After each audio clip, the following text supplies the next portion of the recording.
অর্পিতা তার শ্বশুরবাড়ির কক্ষে শুয়েছিল। প্রথম রাতে আনন্দ আর উৎকণ্ঠা মিলেমিশে ছিল, কিন্তু ঘরের বাতাস অদ্ভুতভাবে ঠান্ডা। হঠাৎ আয়নার দিকে তাকালো সে। তার প্রতিবিম্ব ধীরে ধীরে নড়ছে, অথচ সে নিজে নড়ছে না। ঠোঁট ফিসফিস করছে, এখনো সব শেষ হয়নি, এখনো সব ঠিক হয়নি। অর্পিতা ভয়ে পেছনে তাকালো। বিছানার পাশে ফুলের পাত্র অদ্ভুতভাবে নড়ছে, জানালার হাওয়া যেন ফিসফিস করছে। নতুন রাত, নতুন পরীক্ষা। সে চোখ বন্ধ করে নিঃশ্বাস ধীর করল। ঘরে বাতি ঝাপসা হচ্ছিল এবং ছায়াগুলো ধীরে ধীরে বিছানার চারপাশে ভেসে উঠল।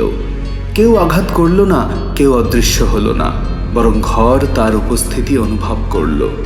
রাত্রি শেষে অর্পিতা ঘুমিয়ে পড়ল। ভোরে পরিবারের সবাই ঘরে ঢুকল, সব স্বাভাবিক, কিন্তু আয়নার প্রতিবিম্ব এখনো হালকা হাসছে, যেন বলছে নতুন জীবন শুরু হয়েছে।